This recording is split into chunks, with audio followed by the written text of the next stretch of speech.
The disappointments room, also known as the movie theater you're stuck in while watching this piece of junk.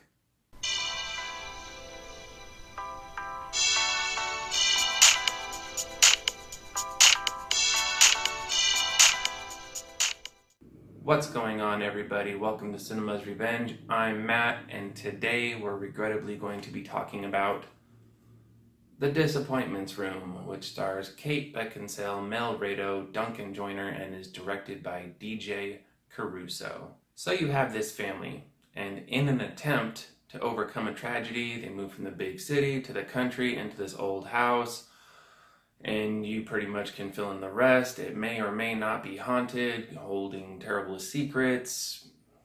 Who knows? The movie certainly doesn't tell you. This is arguably one of the worst movies I've seen in my life, and no, I'm not making that up. Interesting little side note. So my wife and I go to watch this movie yesterday. We get to the theater, we buy our tickets, we're on our way in, and it's around this time where I realized that I had my show times crossed up with another theater. So we're technically 20 minutes late.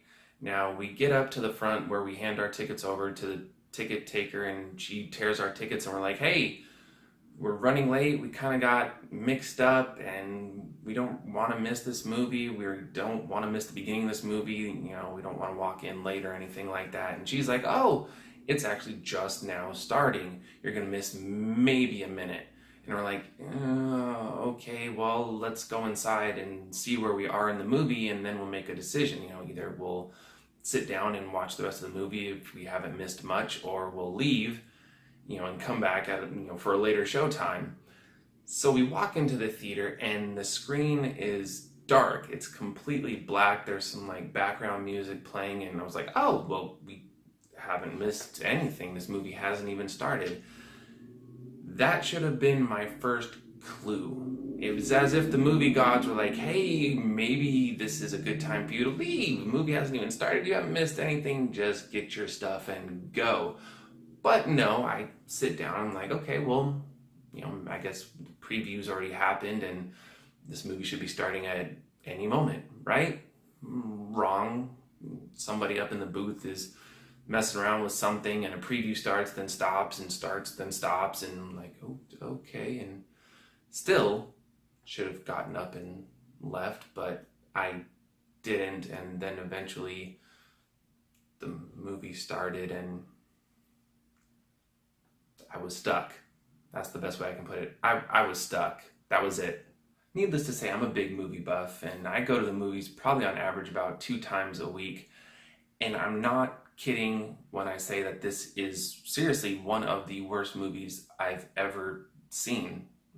Everything about this movie was subpar. The writing, the directing, the acting, the scares. What scares? It was just lazy jump scares that did nothing for anybody. The story's all over the place, and by the end, nothing makes sense. Seriously, nothing about this movie makes sense. I wish I could tell you more about what this movie's actually about, but it's about nothing. There's seriously no emotional element to hold on to. You don't care about any of these characters, and then when the movie looks like it's starting to go somewhere where something interesting happens, and you're like, yes, we're finally picking up the pace and we're actually doing something with this movie. No, it turns around and it cuts to another scene or goes off somewhere completely else away from where they just were. I mean, the writing is all over the place. Seriously, all over the place. Once a promising act happens, it's gone in the blink of an eye, and you're left with nothing.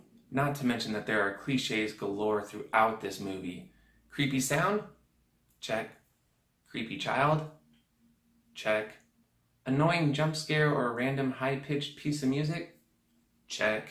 And I don't really mind cliches, especially in a horror movie. I mean, it's bound to happen at some point in the movie, but this movie did nothing to capitalize on it. I mean, I can live with jump scares, I can live with, creepy children, I can live with haunted houses, but you have to do something to capitalize on the story. This movie did nothing for the story that they were trying to tell.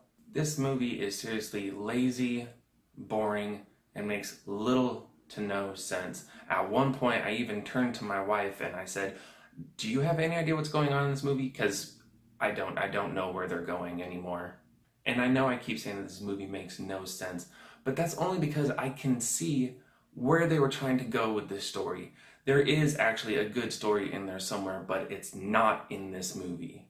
Can I even say that the acting is good in this movie? I don't know. I don't know what I can say about the acting. People are either wandering around looking lost, or they're fighting with each other, or they're just showing up in random scenes out of nowhere, and the movie is just jump cuts and edits and scenes that make no sense and storylines that start to go somewhere and then stop and we never touch on them ever again.